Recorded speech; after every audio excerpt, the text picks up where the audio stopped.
sa Church on the Hill Christian Community Worship Service. Inaanyayahan ko po kayong lahat na mag-pray po muna tayo. Father God in Heaven, thank you po dahil sa araw na to, sama-sama po kami muli, Lord, na dudulog sa inyo. At nawa po, Lord, masaya po namin kayo sa aming pagpuri, sa mga awit na kakantahin namin, Lord, kasi Lord, naniniwala po kami na kayo po yung may good and perfect gift na para sa amin. Naniniwala po kami, Lord, at pinanghahawakan namin na kahit anuman po ang pinagdadaanan namin sa mga panahon na to at sa mga mahal namin sa buhay, Panginoon, may ginagawa kayong maganda.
Good morning, mga kapatid.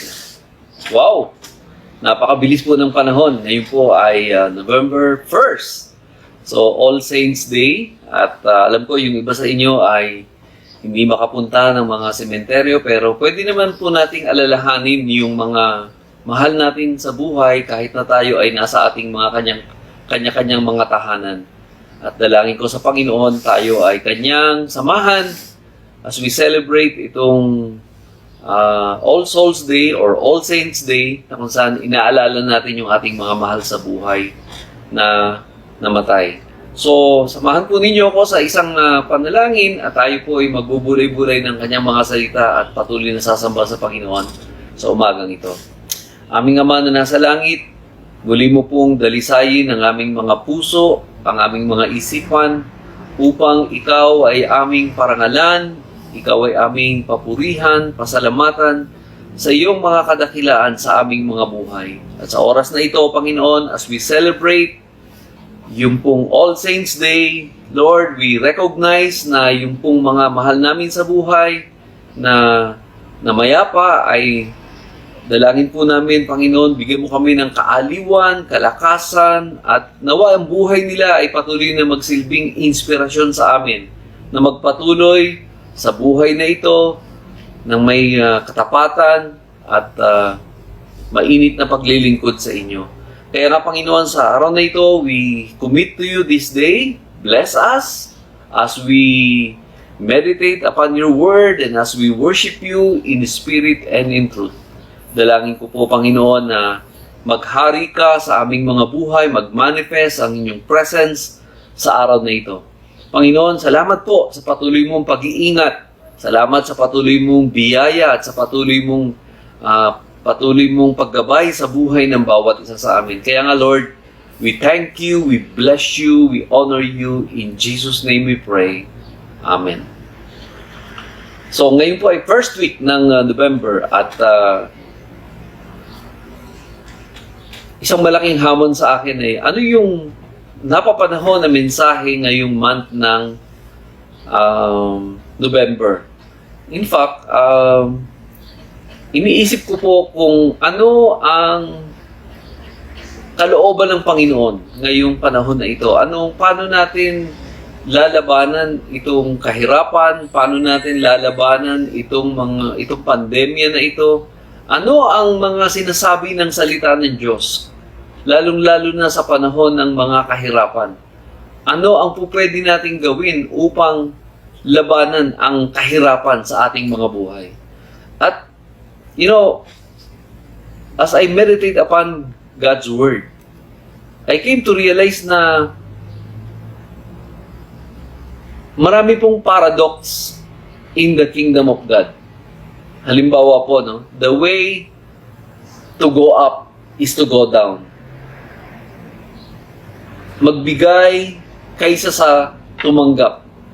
Yan po yung ilang mga prinsipyo lamang sa banal na kasulatan na kung iisipin natin, mga kapatid, parang hindi naaayon sa takbo ng sanlibutan ito. But I believe with all my heart, kung matututuhan po natin yung ilang mga prinsipyo tungkol sa paghahari ng Diyos, tungkol sa kalooban ng Panginoon, makikita natin iba talaga ang kaparaanan ng Diyos. Iba talaga yung kaparaanan na itinuturo ng banal na salita ng Diyos. Lalong-lalo na kung paano natin haharapin itong kahirapan na ating dinadanas. Alam niyo po, ngayon po ay mayroon pong balita na mayroong malakas na bagyo na tatawid dito sa ating bansa. At ang aking pong dalangin ay patuloy tayong ingatan ng ating Panginoon. At alam ko, ito po ay makakadagdag kahirapan na naman sa buhay ng mga tao. Pero paano nga ba natin lalabanan ang kahirapan? Ano ba ang tinuturo ng banal na kasulatan upang tayo ay maging isang patuloy na mananagumpay sa kahirapan na ito? So, muli po nating babalikan ang mga salita ng Diyos sa umagang ito at nais ko pong basahin natin itong 2 Corinthians chapter 8, 1-5. At ito po yung ating pagbubulay-bulayan, mga kapatid. sabi rito sa 2 Corinthians chapter 8, 1 to 5, "Now I want you to know, dear brothers and sisters, what God in His kindness has done through the churches in Macedonia. They are being tested by many troubles, and they are very poor. But they are also filled with abundant joy, which has overflowed in rich generosity. For I can testify that they gave not only what they could afford, but far more. And they did it of their own free will. They beg us again and again for the privilege of sharing in the gift for the believers in Jerusalem. They even did more than we hoped for. For their first action was to give themselves to the Lord and to us, just as God wanted them to do." Pagpalain ng Diyos yung kanyang mga salita. So yung pong tema natin sa buwan ng Nobyembre, ang title po ay Giving Under the New Normal. So ito po yung buong buwan ng Nobyembre na tema natin, Giving Under the New Normal. So, dito po sa ating teksto na ating binasa, mga kapatid, makikita natin dito yung isang halimbawa ng mga mananampalataya sa Macedonia kung paano nila hinarap yung kanilang kahirapan. At dito natin makikita, mga kapatid, kung paano sila ay patuloy na binigyan ng kakayahan ng Diyos upang harapin yung mga challenges nila sa kanilang mga buhay. So, how grace works in the Macedonian churches. Okay. So, bago natin na tunghayan yung salita ng Diyos, gusto ko po nang magbigay ng konting historical background dito sa Book of Ephesians. Ano po? So, ito pong bago po tinalakay ni Apostol Pablo itong halimbawa na iniwan ng mga taga-Macedonia. Una-una, nag-reflect muna si Apostol Pablo dun sa kahirapan na dinadanas niya sa kanyang ministry. Diniscuss niya po ito sa chapter 6 hanggang chapter 7. So ito po yung kanyang personal hardships, personal struggle sa kanyang pagganap ng kanyang tungkulin bilang isang lingkod ng Panginoon. So, nararamdaman ko, habang binabasa ko at pinag-aaralan ko yung chapter 6 to chapter 7, yung nararanasan na kahirapan ni Apostol Pablo sa kanyang ministeryo. Na, in reality, lahat tayo ay mayroong dinadanas na hardships o kahirapan na hindi mo maiiwasan. Subalit, hindi po iyon dapat maging hadlang na tayo ay magpatuloy sa ating paglilingkod at pagtulong sa ating kapwa. At dito rin po natin makikita, mga kapatid, yung kalagayan ng mga taga-Corinto. No? Let me give you some historical background sa Corinth. Yung Corinthian believers. Actually, yung Corinth po, mga kapatid,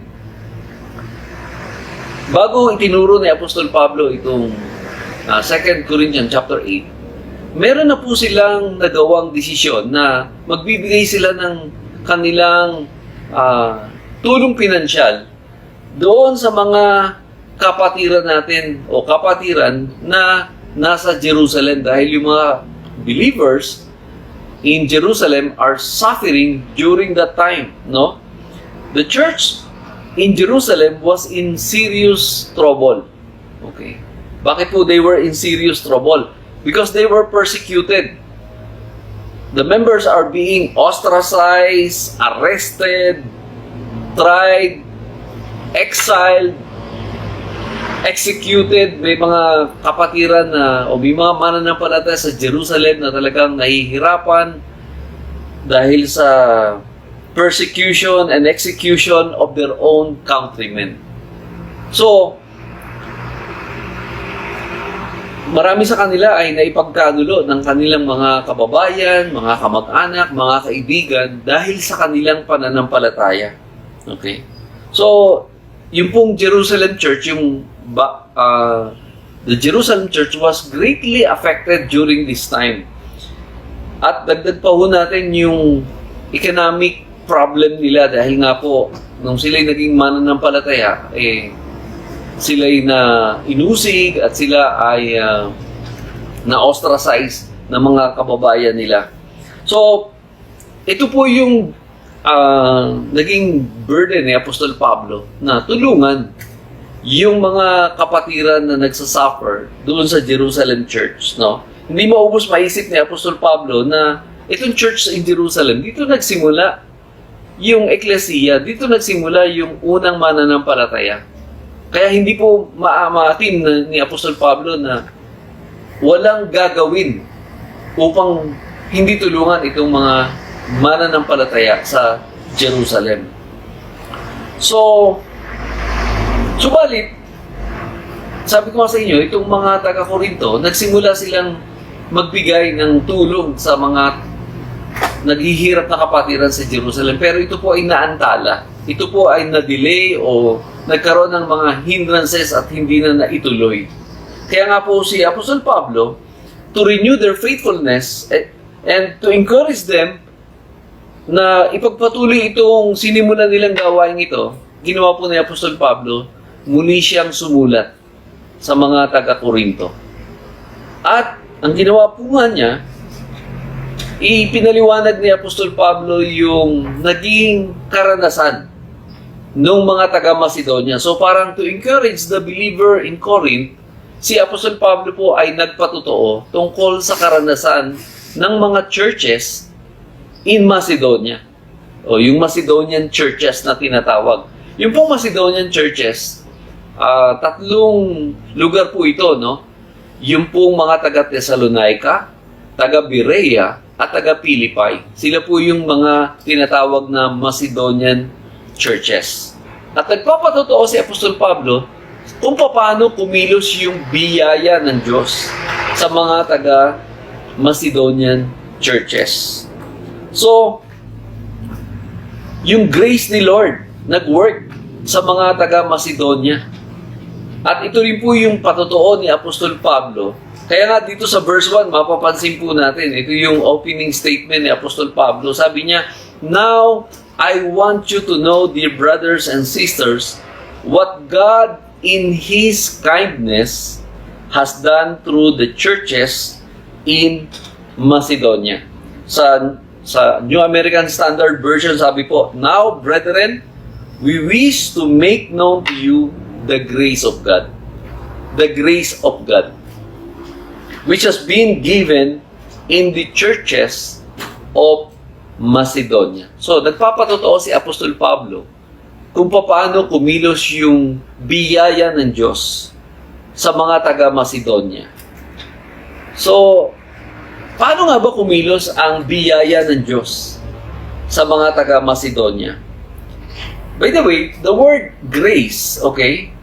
O the word grace, sa original language po, ito po ay, ibig sabihin ay charis. Okay? Doon po hinango yung salitang charisma. Okay? Which means in relation to God, it means the undeserved and super abundant blessings that God gives upon His people. So the undeserved and the special and super abundant blessings that God has given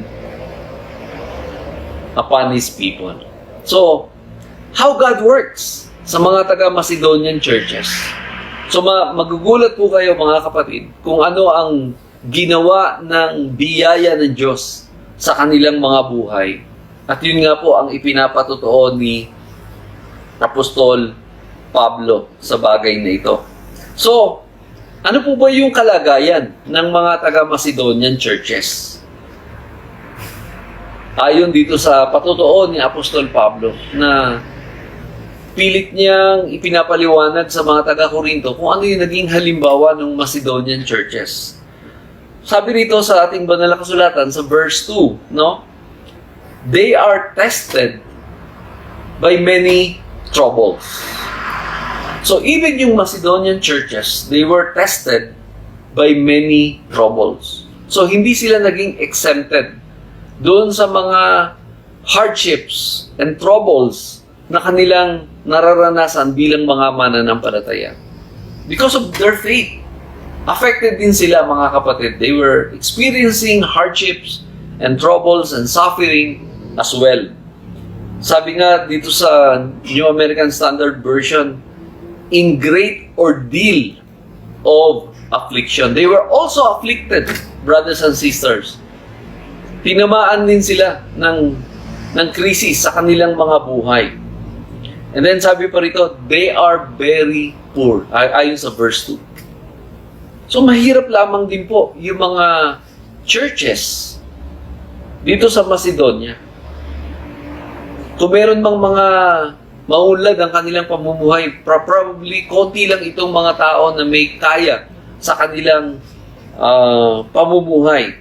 They are very poor. But one thing unique about these churches in Macedonia, sabi dito, yet they are filled with abundant joy. Okay? They are filled with abundant joy. And I believe with all my heart, ito rin po ang isa sa sikreto kung bakit itong Macedonian churches ay patuloy na ginamit ng Panginoon dahil sa kanyang biyaya. Dahil doon sa kagalakan na taglay nila. Alam niyo kung saan nag-uugat yung kanilang kagalakan? Nag-ugat yung kanilang kagalakan sa kanilang mga puso dahil sa biyaya ng Diyos na kanilang naranasan sa kanilang mga buhay. Kaya nga po, pag naranasan po natin yung mayamang biyaya ng Diyos sa buhay natin, doon po magmumula yung ating kagalakan. Katulad ng naranasan ng mga Macedonian churches, yung mga mananampalataya sa Macedonia, they were filled with abundant joy. At alam niyo kung anong manifestation ng joy nila sa kanilang mga puso? Sabi dito, which has overflowed with rich generosity. So, which has overflowed in rich generosity. So, dahil sa mayamang biyaya ng Diyos sa kanilang mga buhay, nag-overflow yung kanilang joy sa kanilang mga puso, at yung joy nila nag-manifest in rich generosity. So, dito natin makikita how God changes the lives of the Macedonian churches, yung mga mananampalataya doon sa Macedonia because of the grace of God. Because they have experienced the undeserved and super abundant blessing ng ating Panginoon na ibinibigay niya sa kanyang sa mga taong mananampalataya. And you know what? Okay. Sabi ko nga sa inyo, nag-overflow in rich generosity. So they gave joyfully, overflowed in rich generosity. Ito yung unang manifestation ng grace ng God sa buhay ng mga taga-Macedonian churches. They gave joyfully, overflowed in rich generosity. Pangalawa, mga kapatid, sabi dito, they gave voluntarily. Of course, not coerced or forced.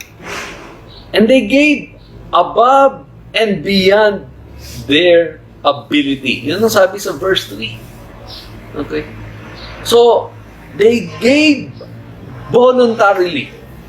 Okay? Above and beyond their ability. So, dito ko po nakita yung mayamang biyaya ng Diyos na naranasan ng mga taga-Macedonia. Yung mga Macedonian churches na kung saan naranasan nila yung enablement ng Panginoon that they can give voluntarily above and beyond their own ability. Kaya alam nyo, even si Apostol Pablo, siya po ay namamangha sa ginawa ng Panginoon sa kanilang mga buhay dahil sa biyaya ng Diyos sa kanilang mga buhay.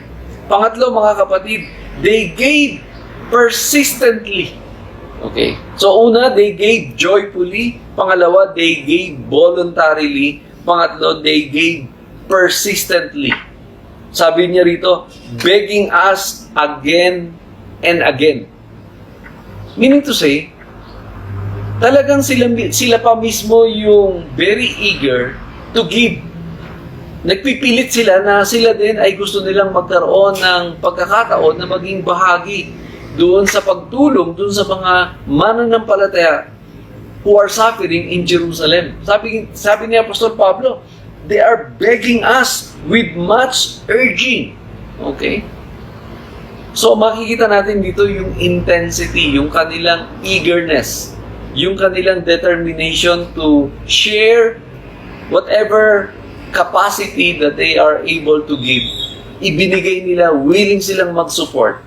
At dito, manghang-mangha si Apostol Pablo, no? Because talagang they are begging Apostle Paul, sige na Apostol Pablo, tanggapin mo na to at pakidala na lang ito sa ating mga kapatiran doon sa Jerusalem. They are begging us, sabi ni Apostol Pablo. So dito natin makikita yung pagiging persistent ng mga mananampalataya doon sa Macedonian church. Sabi dito, they gave persistently for the privilege of sharing in the gift for the believers in Jerusalem, according to verse 4. Kami po mga Tagalog, meron kaming kasabihan, no? Ang tunay na paanyaya, sasamahan pa ng hila. So kung talagang tunay yung iyong paanyaya, sabi dito, sasamahan pa ng hila. So I believe ganun din po yung experience na naranasan ni Apostol Pablo doon sa mga Macedonian churches na talagang nagpupumilit yung mga mananampalataya sa Macedonian churches sa kanilang pagtulong sa kanilang mga kababayan doon sa Jerusalem, yung mga kapwa nila mananampalataya sa Jerusalem. At ang sabi pa po dito sa verse 5, mga kapatid, they gave more than we had expected. Can you imagine that? So siguro si Apostol Pablo iniisip niya, okay, total, nakikita ko naman yung inyong kalagayan, yung inyong kahirapan. So ina-expect lang siguro ni Apostol Pablo, konti lang yung kanilang malilikom na tulong para itulong dun sa mga mananampalataya sa Jerusalem. Pero nung dumating na yung tulong ng mga Macedonian churches, ba hindi maubos maisip ni Apostol Pablo na yung kanyang inaasahan ay higit pa. So siguro, halimbawa, inaasahan ni Apostol Pablo ang malilikom lang na tulong ay 20 denari. Okay. Kung yun man ang ina-expect ni Apostol Pablo. Pero nung dumating sa kanya, by 100 denari yung kanyang nakolekta at handang itulong ng mga mananampalataya sa Macedonia. So, yung pong ginagawang pagtulong ng mga Macedonian churches ay naging, sabihin natin, naging example ni Apostol Pablo. Ipinapatotoo niya kung paano kumilos ang biyaya ng Diyos doon sa mga taga-Macedonia. At dito makikita natin, paano nila nagawa yun? How are they able to do it? Paano nila nagawa na bagamat sila ay dumadaan din sa iba't ibang hardships, dumadaan din sila sa iba't ibang troubles, no? Sabi nga, they are tested by many troubles, they are very poor, and yet, sabi ko nga sa inyo, they were able to exceed yung expectations ni Apostol Pablo dahil nakita niya yung kanilang rich generosity at yung willingness nila to help the suffering brethren in Jerusalem. Ano ang sikreto? Nandun po sa verse 5. Okay. At ang sabi ng banal na kasulatan, sabi sa verse 5, they first gave themselves to the Lord. They gave first themselves to the Lord.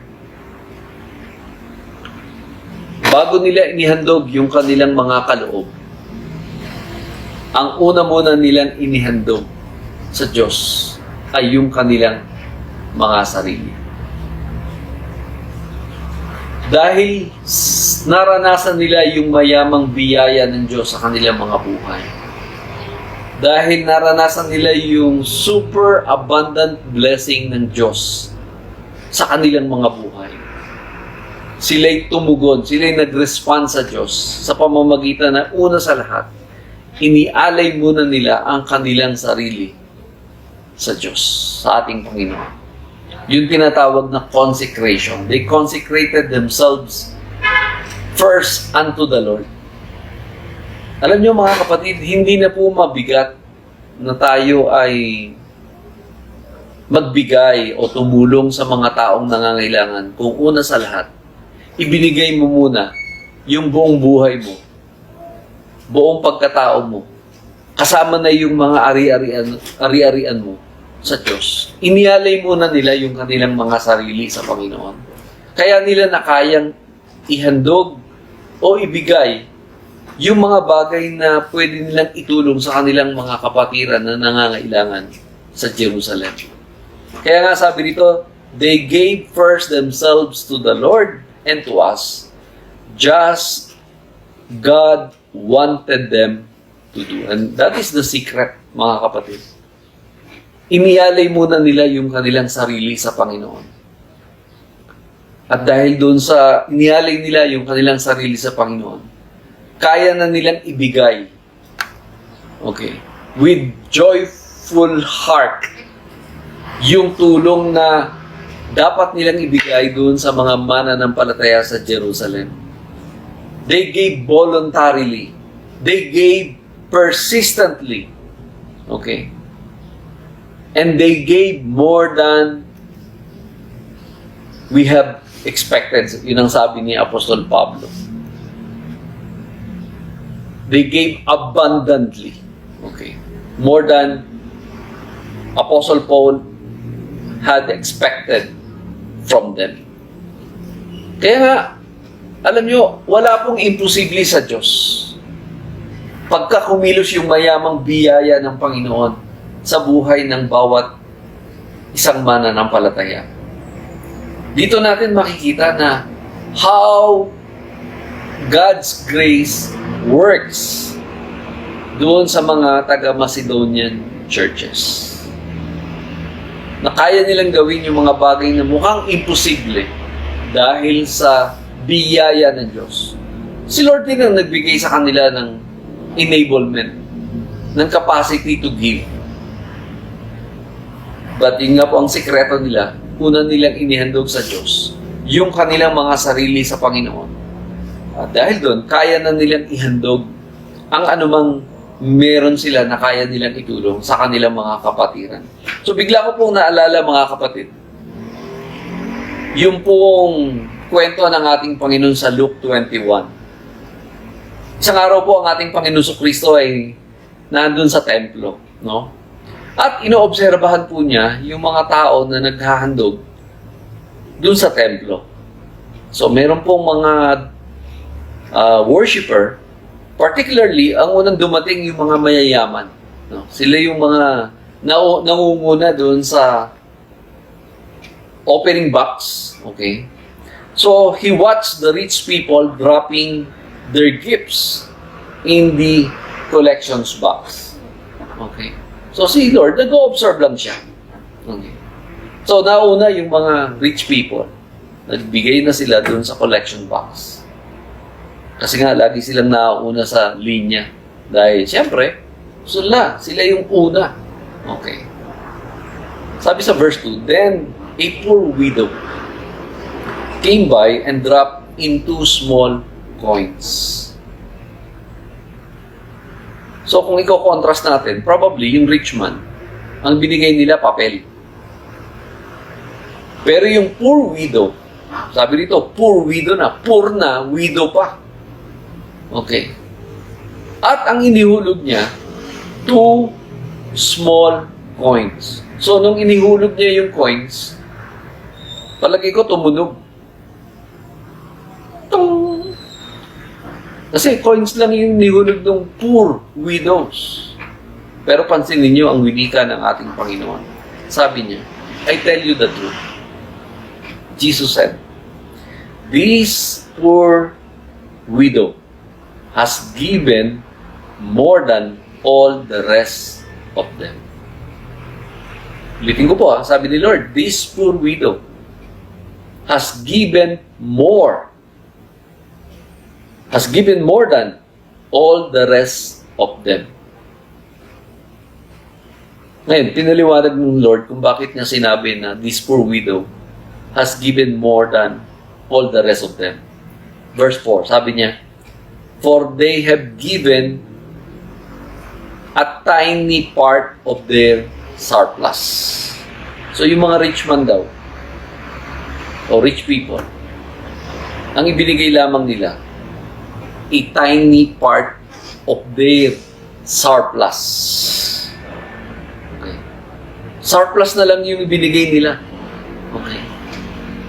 And a tiny part pa nung kanilang surplus.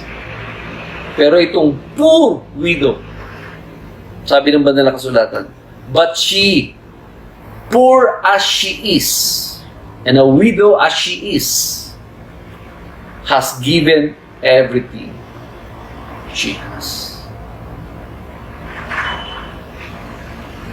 So dito po natin makikita, mga kapatid, hindi kung gaano kalaki yung iyong ibinigay, kung hindi gaano kalaki yung natira. Doon sa poor widow, nung ibinigay niya yung kanyang 2 small coins, ibinigay na niya lahat ng kanyang kabuhayan. Lahat ng kanyang ari-arian. Kaya nga para kay Jesus, sabi niya, this poor widow has given more than all the rest of them. So kung i-connect natin ito dun sa mga Macedonian churches, ito yung pagbibigay ng mga taga-Macedonian churches. Yes, they are very poor. They are also in trouble, and yet they gave joyfully. They gave voluntarily. They gave persistently. And they gave abundantly to the suffering brethren in Jerusalem. So ano pong matututuhan natin, mga kapatid, sa umagang ito? Tungkol sa halimbawa na iniwan ng mga taga-Macedonia. Okay. Sabi ko nga sa inyo, yung pong grace, okay, ibig sabihin nun, the undeserved and super abundant blessing of God given upon His people. So naranasan nila kasi nga yung mayamang biyaya ng Diyos sa kanilang mga buhay. Alam nila they are undeserving dun sa grace ni God. And yet, dahil sa mayamang biyaya ng Diyos, tumanggap sila ng mga kaloob mula sa Panginoon. At isa sa kaloob na tinanggap nila, yung binigyan sila ng kakayahan ng Diyos to give abundantly, persistently, voluntarily, and joyfully dun sa suffering brethren in Jerusalem. I think marami tayong mga lessons na maaaring matutuhan sa umagang ito. Number 1, giving is the most tangible ways to express our gratitude to God's grace in our lives. Giving, ulitin ko po, is the most tangible ways to express our gratitude to God for His grace in our lives. Okay. Our tangible response to the undeserved and super abundant blessing that God gives to His people is giving. At ito po ang karanasan ng Macedonian churches. Yung pagkakaloob, pagtulong sa kanilang kapwa. Yung kanilang paghahandog. Kung anong meron sila na pwede nilang ihandog, yun ay ang kanilang tangible ways to express their gratitude to God's grace upon their lives. So huwag po nating makakalimutan mga kapatid. Tayo po ay tumutugon lamang doon sa biyaya ng Diyos. Nagre-respond lamang tayo doon sa biyaya ng Diyos. Pangalawa po mga kapatid, giving is one of the most important means expressing our love for the Lord and our commitment to His eternal work. Ulitin ko po, giving is one of the most important means of expressing our love for the Lord and our commitment to His eternal work. Meron po nga po nagsasabi na giving daw can be our spiritual thermometer. Okay. Yung pagkakaloob daw natin, ito raw ay nagsisilbing spiritual thermometer to gauge the depth of our devotion to Christ and His ministry. So gaano po kainit o gaano kalamig yung ating devotion sa Panginoon? Masusukat daw po yan sa pamamagitan ng ating paghahandog o pagkakaloob. So, actually malaki po na itutulong mga kapatid sa buhay natin ng pagkakaloob. Sabi dito, giving is one way to liberate and transform us from self-centeredness to other-centeredness. It is an antidote to selfishness and greediness. Antidote, yung pagkakaloob. Giving is an antidote to selfishness and greediness. So, I believe with all my heart, mga kapatid, yung ginawa ng mga taga-Macedonian churches ay isang napakagandang example kung paano kumilos yung mayamang biyaya sa kanilang mga buhay. Na hindi dahilan yung kanilang kahirapan, hindi dahilan yung kanilang mga pinagdadaanang hardships and troubles, and even yung kanilang situation na pagiging very poor upang hindi sila tumulong sa kanilang mga kapwa. In fact, makikita natin dito, dahil sa kanilang kahirapan at dahil sa kanilang kalagayan, yun ang nagtulak sa kanila para labanan yung kahirapan at yung mga pinagdadaanan nilang mga pagsubok sa buhay para labanan. Kaya nga sabi ko sa inyo, parang ito yung pangontra ng mga taga-Macedonian churches dun sa kanilang kahirapan, yung paghahandog, yung pagkakaloob. At ito'y nagawa lamang po nila mga kapatid dahil sa mayamang biyaya ng Diyos sa kanilang mga buhay. Sa umagang ito mga kapatid, siguro ang reflection natin ay ito. Naranasan niyo po ba sa inyong buhay ang mayamang biyaya ng Diyos? Naranasan niyo po ba yung kapatawaran ng Panginoon sa inyong mga puso? Tumanggap po ba tayo ng mga kaloob mula sa Diyos na alam natin hindi tayo deserving? Halimbawa, yung buhay na ito mga kapatid, ay pinagkaloob ng Panginoon sa atin. Sometimes, di ba, biyaya na lang ng Diyos na tayo nabubuhay sa panahong ito. It's only because of the grace of God.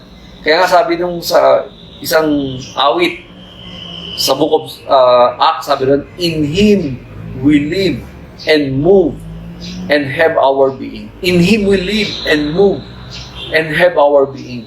Na kaya tayo nabubuhay, kaya tayo kumikilos, at kaya tayo naririto sa sanlibutan ito ay dahil lamang sa Panginoon. In Him we live and move our being. So sa umaga nito mga kapatid, let's continue to ponder upon the grace of God upon our lives. Ang dami nating tinanggap mula sa Diyos na dahil lamang sa biyaya ng Panginoon sa ating mga buhay. Kaya we are able to do an extra mile wherein we are able to help other people. We are able to give and to share whatever resources that God has entrusted to us. Alam niyo, hindi po mahihirapan na magkaloob o tumulong sa kapwa kung katulad ng mga taga-Macedonia, inihandog muna natin ang ating sarili sa Panginoon at sa Kanyang ministeryo. Dalangin ko sa Panginoon, under the new normal, patuloy nating ipamuhay yung pagiging mapagbigay o matulungin sa ating kapwa. Dahil ito po ang kailangan nating gawin upang harapin natin yung hamon ng buhay, hamon ng kahirapan, hamon ng mga pagsubok, ang pagkakaloob at pagtulong sa ating kapwa. Manalangin po tayo. Dakilang Ama na nasa langit, sa umagang ito, Panginoon, nais naming alalahanin yung mayamang biyaya mo sa buhay ng bawat isa. Kami po'y mga makasalanan. Kami po'y mga taong pinatawad mo, nilinis mo, binanal mo.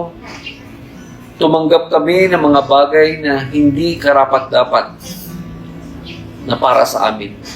Ngunit dahil sa iyong mayamang biyaya at habag sa aming mga buhay, pinagkaloob mo ang mga bagay na ito dahil mahal na mahal mo ang bawat isa. Kaya nga, Panginoon, dahil sa mayamang biyaya na aming tinanggap mula sa inyo, tulungan mo kami, Lord, na matutuhan din namin magbigay. Katulad ng mga bagay na ibinigay mo sa amin.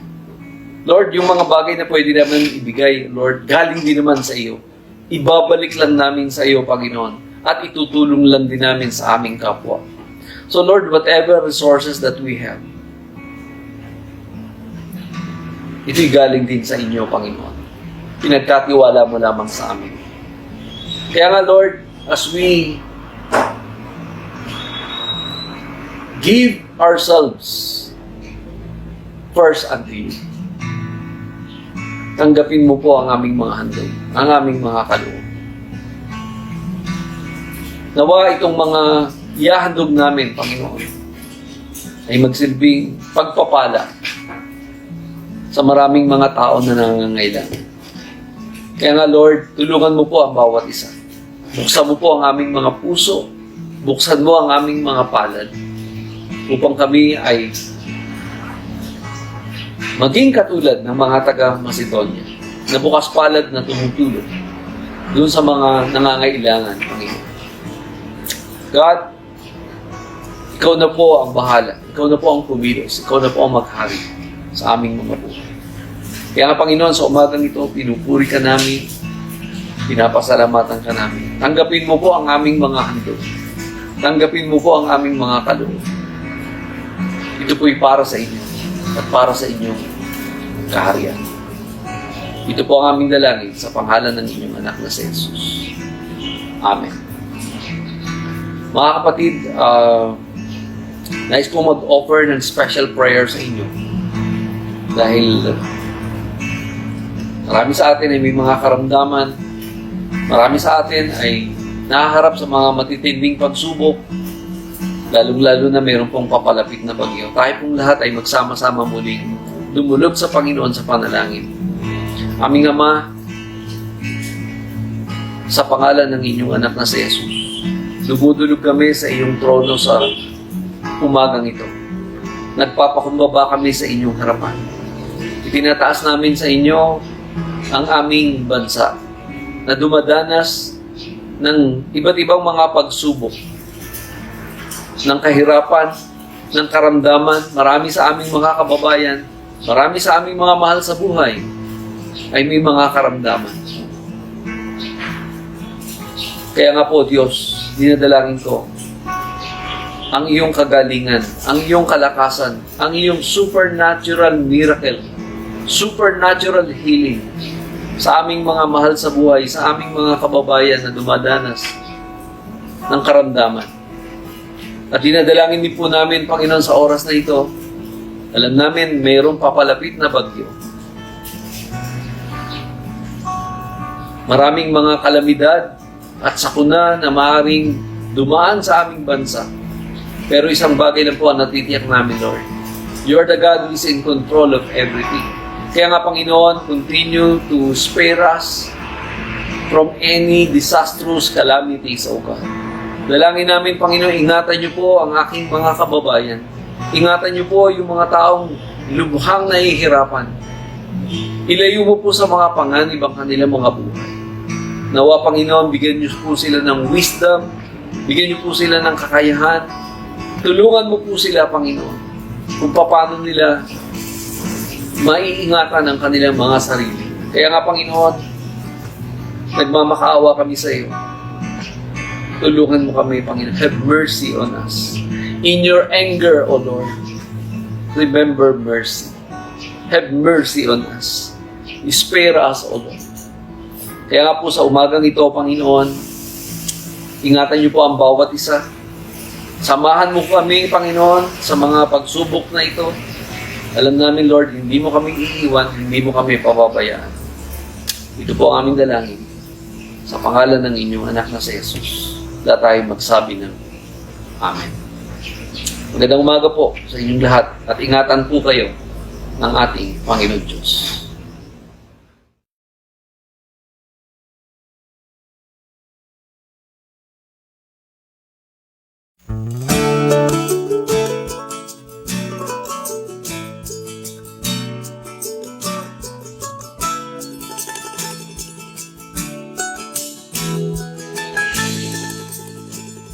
You answered the call and obeyed God's command.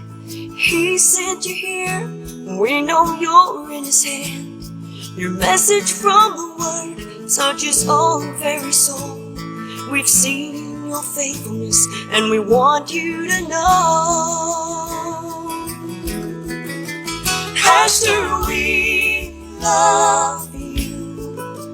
We appreciate all you do.